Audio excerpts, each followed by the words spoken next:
हम सभी के जीवन में जो सबसे महत्वपूर्ण है वो है हमारे बच्चे जो कॉलेजेस में यूनिवर्सिटीज़ में जाते हैं। एक ज़माना था कि हम इस बात की चिंता नहीं करते थे कि उनका क्या होगा, वो पढ़ेंगे और पास होंगे, इतना विश्वास होता था। मगर आज वक्त बदल गया है, समाज बदल गया है। हर शख्स को इस बात की चिंता है कि मेरा बच्चा चाहे हॉस्टल में रह रहा हो या घर में कैसा रहेगा, क्या उसे कोई मानसिक दबाव होगा, क्या उसे कोई मानसिक परेशानी होगी। ये प्रश्न तो आते हैं मगर हमें ये नहीं मालूम कि इन्हें पहचाने कैसे, जाने कैसे और करें क्या। ये सबसे बड़ी समस्या हमारे समाज की है कि हम नहीं जानते कि मानसिक स्वास्थ्य की बीमारियां, मानसिक कठिनाइयां हैं क्या, उनसे परिचय कैसा होता है, उन्हें जानते कैसे हैं, उन्हें रोकते कैसे हैं, उनका इलाज कैसे करते हैं। क्या किसी डॉक्टर के पास होता है या किसी साइकियाट्रिस्ट के पास होता है? क्या उन्हें काउंसलर के पास जाना चाहिए? करना क्या चाहिए? ये होता क्यों है? ये ऐसे कुछ सवालात हैं जो हर एक को परेशान किए रहते हैं। अखबारों में बातें छपती हैं। अभी थोड़े दिनों पहले की बात है, एक IIT में एक बच्चे ने अपनी जान दे दी। लोग परेशान है कि कारण नहीं मालूम। हम बताएंगे आपको इसका कारण क्या है। बहुत से बच्चे ऐसे हैं जिनका मानसिक विकास उतना नहीं हो पाता जितना होना चाहिए, मगर अभिभावक या अध्यापक ये जानना नहीं चाहते कि किसी भी छात्र की क्षमता क्या है। बताइए, आप गाड़ी लेकर सुबह निकलते हैं तो क्या पेट्रोल चेक करते हैं? क्या देखते हैं कि टायर में हवा कितना? बगैर ये देखे तो आप गाड़ी चला नहीं सकते। हम कभी ये सोचते हैं कि हमारे बच्चों की क्षमता क्या है, उन्हें जिस काम के लिए भेजा जा रहा है क्या वे इसके लिए तैयार हैं, या हम सिर्फ यही देखते हैं कि उसे 95% मिला है, वो स्वस्थ है तो सब कुछ ठीक है। ऐसा नहीं है। सारे बच्चे मानसिक और शारीरिक रूप से स्वस्थ नहीं हैं। उनकी अपनी समस्याएं हैं, वे अपनी तरह जीना चाहते हैं, जीने का मकसद ढूंढते रहते हैं और समाज में मिलने जुलने ठहरने का अनुभव करना चाहते हैं। उन्हें ज़रूरत है सहायता की, उन्हें ज़रूरत है कि उन्हें सुना जाए, उन्हें जाना जाए, उन्हें समझा जाए। लोगों की यारी दोस्ती फिर से जिंदा होनी चाहिए। लोगों को एक दूसरे में विश्वास पैदा होना चाहिए जो विद्यालयों के प्रांगण से समाप्त हो रहा है। एक नए जीवन की आवश्यकता है, मगर इसी के साथ साथ ये आवश्यक है कि आप ये जानें मानसिक बीमारियां क्या हैं और उसके लक्षण क्या हैं। हम हर एक से ये उम्मीद तो नहीं कर सकते कि वो इतना जान ले जितना किसी डॉक्टर को मालूम, लेकिन हम ये उम्मीद तो कर ही सकते हैं कि यदि कोई खाना नहीं खा रहा है, यदि कोई सो नहीं रहा है, यदि किसी का वजन कम हो गया है, या उसका मन नहीं लगता, या वो उदास रहता है, चिंता करता है, तो ये एक समस्या है। उस पर सोचने की आवश्यकता ही नहीं, उस पर कुछ न कुछ करने की आवश्यकता है। मानसिक शक्ति फाउंडेशन छात्रों के बारे में काम करता रहा है। हमने मॉडर्न टेक्नोलॉजी से एक ऐप बनाया है जो कई विशेषज्ञों के प्रयास से बना है। उस पर रिसर्च हुई है, ये क्रेडिबल है, ये इस पे विश्वास किया जाना चाहिए। मैं जानता हूँ ये परफेक्ट नहीं हो सकता क्योंकि ये शुरुआत है, मगर आगे आगे मुझे उम्मीद है कि हमारे यार दोस्त, हमारे फ्रेटर्निटी के लोग इसको एक विस्तृत रूप में सामने लाएंगे। इसकी खास बात है, आप इसमें टेस्ट के लिए कुछ क्वेश्चन भर सकते हैं। जो भी सूचनाएं आप देंगे वो एक डिफ़ॉल्ट मोड से एनालिसिस उसकी की जाती है। एनालिसिस के बाद ये मालूम पड़ता है क्या आपको मानसिक तनाव है या नहीं है, तो उसका स्रोत क्या है, क्या आपके लिए कोई मानसिक स्वास्थ्य का जोखिम भी है, क्या आप पे किसी मानसिक बीमारी के लक्षण भी हैं, और फिर आपकी मानसिक क्षमता क्या है, आपका लचीलापन क्या है, आपका स्वभाव क्या है, आपकी काम करने की क्षमता और शैली क्या है। और इसके बाद ये बताता है कि आपकी आवश्यकताएं क्या है। क्या आपको स्वयं मेहनत करके अपने योग से या प्रभाव से या बगैर दवा वाली जो कृतियां हैं उनका पालन करके, व्यायाम करके अपने मानसिक स्वास्थ्य की क्षमता को बढ़ाना चाहिए, या कि वाकई आपको किसी डॉक्टर के पास जाने की ज़रूरत है या किसी काउंसलर से बात करने की ज़रूरत है। यहाँ हम ये भी बताते हैं कि कहाँ मिलेंगे ये काउंसलर, कैसे ढूंढें उनके, कौन क्रेडिबल है, किसके पास जाना चाहिए। हमारे देश में जो भारत सरकार ने लाइन शुरू की टेलीमानस 14416, मुझे गर्व है कि ये छात्रों के काम आने वाली सबसे उपयुक्त टेलीफोन लाइन है।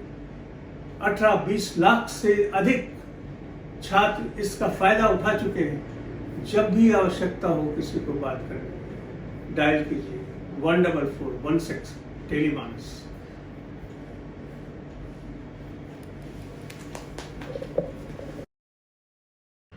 हमारे देश में आप सुबह अखबार पढ़ते हैं तो मालूम पड़ता है छात्रों ने आत्महत्या की।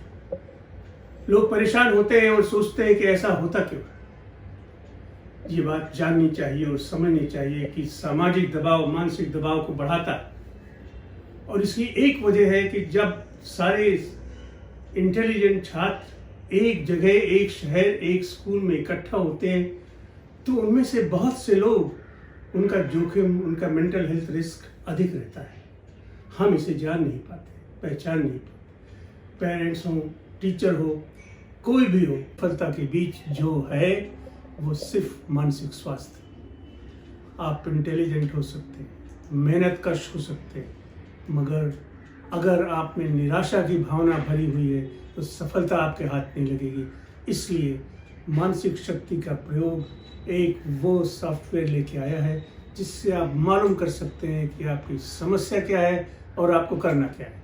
ये वैज्ञानिक है, तथ्यों पर आधारित है। तो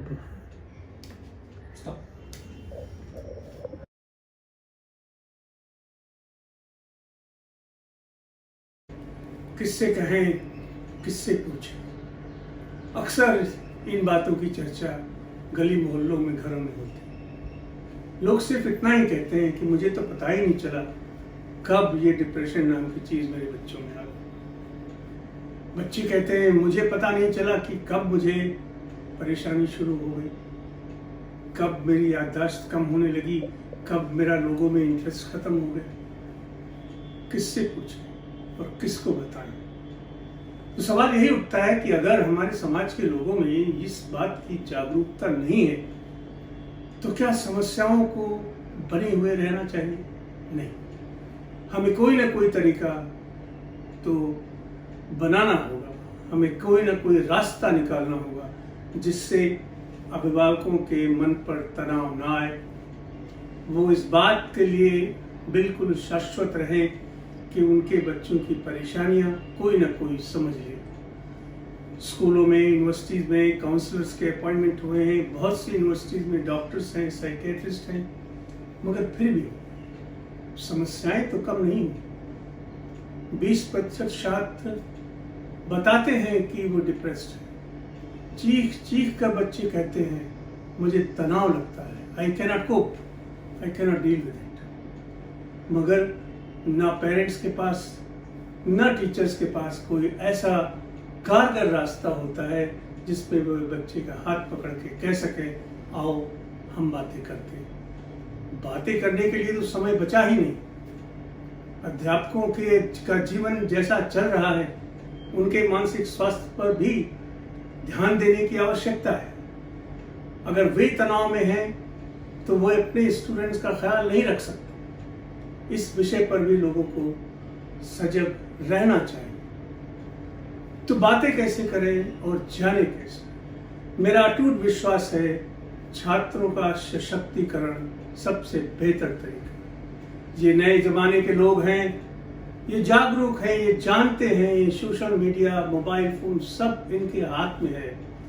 हमें सिर्फ आवश्यकता है तो उसे एक दिशा देने की, एक सही दिशा, सही मार्गदर्शन। मैं नहीं मानता इस बात को कि हमारे 15 साल 16 साल के युवक अपने बारे में निर्णय न ले सके या अपने बारे में अच्छी बातें सोच न सके। हमने वो माहौल नहीं दिया जिसमें वो ये जान सके कि उनके लिए अच्छा क्या है, बुरा क्या है। उन पर विश्वास करना एक ही तरीका है, क्योंकि आप कुछ भी कहेंगे उन्हें प्रश्न पूछने की आदत है। इस जमाने का, इस दौर का ये कैरेक्टर है।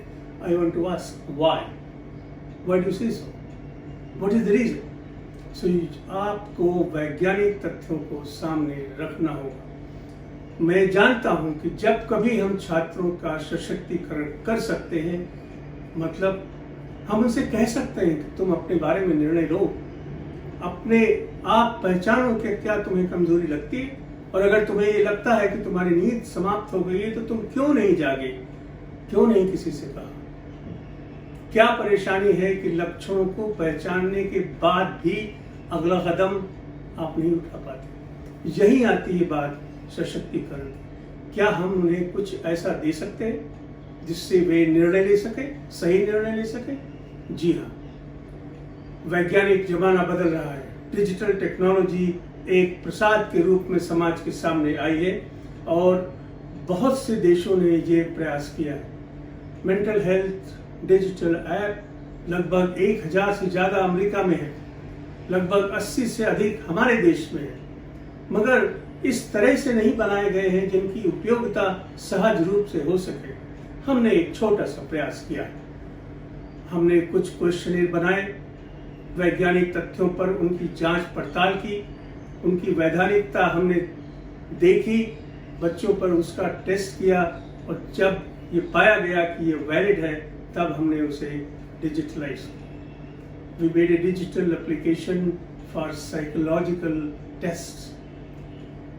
इस बात पर हमने विश्वास किया कि सेल्फ असेसमेंट भी एक तरीका है जो पिछले 50 वर्षों से लोगों की बातों को सही रूप से एनालाइज करता रहा है। तो वह हमारे छात्रों की समस्याओं को क्यों नहीं एनालाइज कर सकता? हम क्यों ना ये शस्त्र उनके हाथ में दें, हम क्यों ना ये यंत्र उनके हाथ में दें जिससे वे स्वयं मालूम कर सके उनकी समस्या क्या है और उसमें करना क्या है।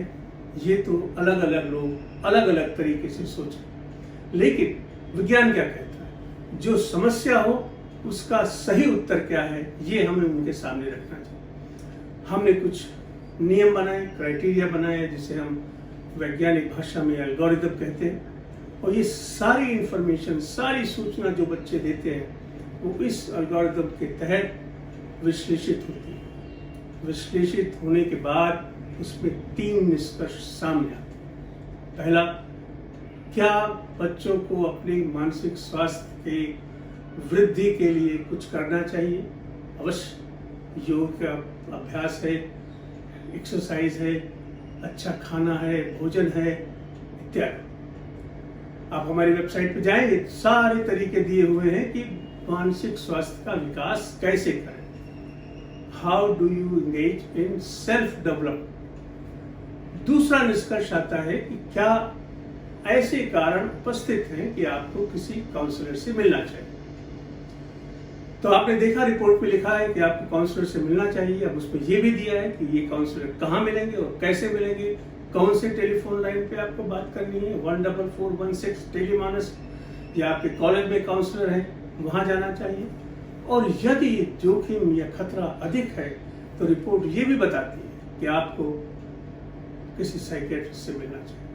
वहाँ इस बात की भी चर्चा है कि साइकियाट्रिस्ट मिलेंगे कहाँ। डिस्ट्रिक्ट मेंटल हेल्थ प्रोग्राम पूरे देश में चलता है, वहाँ जाइए, वहाँ साइकियाट्रिस्ट है। अपने फैमिली डॉक्टर से बात कीजिए, वो रिफर कर देंगे। इंडियन साइकियाट्रिक सोसाइटी की वेबसाइट पे जाइए, हम जितने लोग हैं उसके मेंबर करीब 7-8 हजार से ज़्यादा, उनके सारी सूचना उस पर उपस्थित है। और हर वर्ग के लिए ये सोसाइटी है। बच्चों के लिए अलग है, Indian association of child and adolescent psychiatry.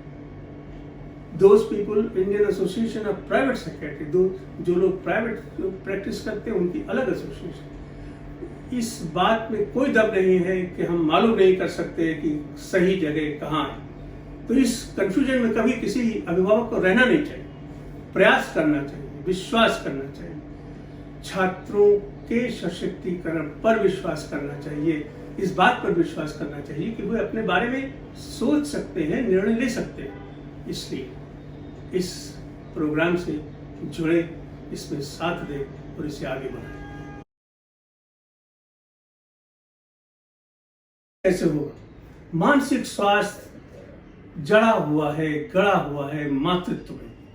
यदि माँ का जीवन अच्छा नहीं गुजरा, जहाँ माँ का तिरस्कार होता है, जहाँ माँ की इज्जत नहीं होती, जहाँ उसके स्वास्थ्य पर ध्यान नहीं दिया जाता, वो डिप्रेशन में रहती, उसे खाना नहीं मिलता, लोग प्रताड़ित करते हैं, लोग मारते हैं, पीटते हैं और उन्हें इज्जत नहीं देते।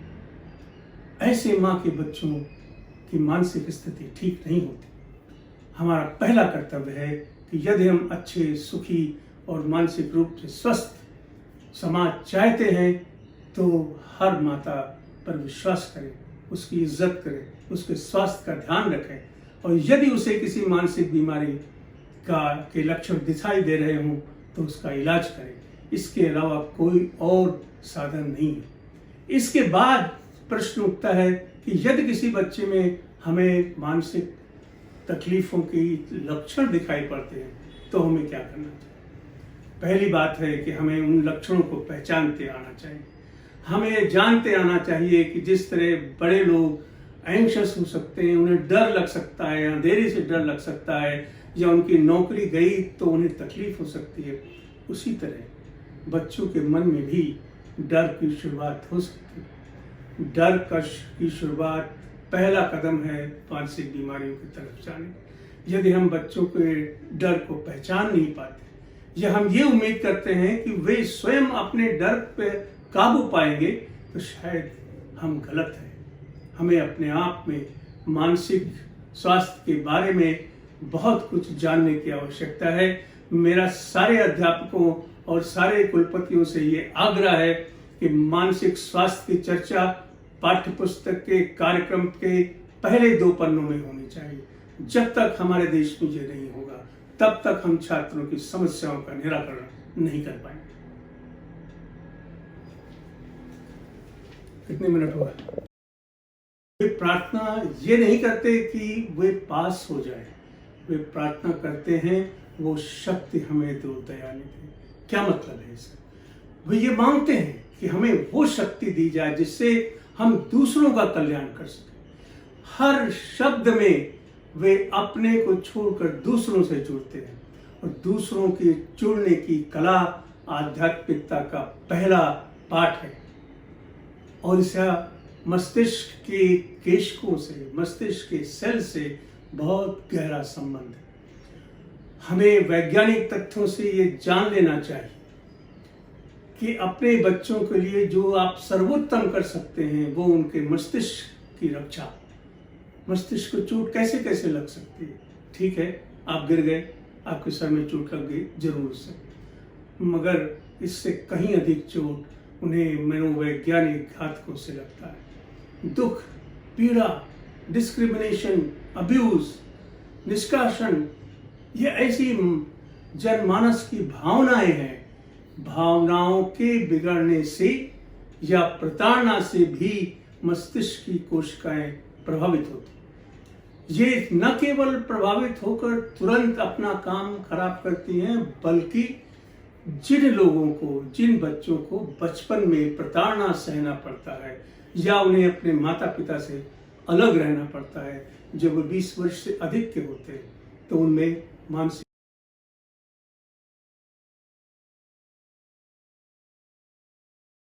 कभी आपने सोचा है कि हम छात्रों की बातें करते क्यों?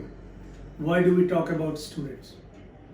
वो सिर्फ इसलिए नहीं है कि हमारे देश में 22 करोड़ लोग स्कूलों में हैं और 4 करोड़ से अधिक यूनिवर्सिटीज में हैं। ये पूरे उत्तर प्रदेश की जनसंख्या से कहीं अधिक। पूरे विश्व में सबसे अधिक छात्र भारतवर्ष में पाए जाते हैं। यहाँ का जो माइंड पावर है वो फेनोमेनल, अद्भुत है। मगर सिर्फ ये कारण नहीं है कि हम अपने बच्चों के बारे में सोचते हैं, कारण और भी है। कारण नैतिक है, जैविक है, और उनका ब्रेन या उनका मस्तिष्क इस अवस्था में होता है जिसकी वृद्धि होती रहती है। अगर इस समय कोई भी झटका, तनाव उन्हें लगता है तो उनके मस्तिष्क का प्रभाव, मस्तिष्क की वृद्धि, मस्तिष्क का विकास रुक सकता है। इसलिए मान लीजिए कोई 16 वर्ष के 2 बच्चे, एक को मानसिक दबाव उत्पन्न होता है और दूसरे को नहीं होता। जाहिर है कि जिस बच्चे को मानसिक दबाव नहीं उत्पन्न हुआ है उसके मस्तिष्क की वृद्धि अच्छी तरह से हुई। तो पहला और मुख्य कारण है कि हम अपने बच्चों को किसी भी मानसिक दबाव से बचाएं, इसलिए क्योंकि उनका मस्तिष्क विकसित हो सके। जब तक मस्तिष्क विकसित नहीं होगा तो हमारा मन विकसित नहीं होगा। जब हमारा मन विकसित नहीं होगा तो हमारी चेतना नहीं जागेगी, ना तो आंतरिक चेतना उठेगी, ना सामाजिक चेतना जागेगी, ना हम दूसरों के बारे में सोच सकेंगे। आप कल्पना कीजिए कि सुबह जब लोग अपने अपने स्कूल में बच्चे जाते हैं तो वे प्रार्थना क्या करते हैं? वे प्रार्थना ये नहीं करते कि वे पास हो जाए, वे प्रार्थना करते हैं वो शक्ति हमें दो दयानिधि। क्या मतलब है इसका? वे ये मांगते हैं कि हमें वो शक्ति दी जाए जिससे हम दूसरों का कल्याण कर सकें। हर शब्द में वे अपने को छोड़कर दूसरों से जुड़ते हैं और दूसरों के जुड़ने की कला आध्यात्मिकता का पहला पाठ है। और इसका मस्तिष्क के केशिकाओं से, मस्तिष्क के सेल से बहुत गहरा संबंध है। हमें वैज्ञानिक तथ्यों से ये जान लेना चाहिए कि अपने बच्चों के लिए जो आप सर्वोत्तम कर सकते हैं वो उनके मस्तिष्क की रक्षा। मस्तिष्क को चोट कैसे कैसे लग सकती है? ठीक है, आप गिर गए, आपके सर में चोट लग गई, जरूर से, मगर इससे कहीं अधिक चोट उन्हें मनोवैज्ञानिक घातकों से लगता है। दुख, पीड़ा, डिस्क्रिमिनेशन, अब्यूज, निष्कासन, ये ऐसी जनमानस की भावनाएं हैं। भावनाओं के बिगड़ने से या प्रताड़ना से भी मस्तिष्क की कोशिकाएं प्रभावित होती। ये न केवल प्रभावित होकर तुरंत अपना काम खराब करती हैं, बल्कि जिन लोगों को, जिन बच्चों को बचपन में प्रताड़ना सहना पड़ता है या उन्हें अपने माता पिता से अलग रहना पड़ता है, जब वो 20 वर्ष से अधिक के होते हैं, तो उनमें मानसिक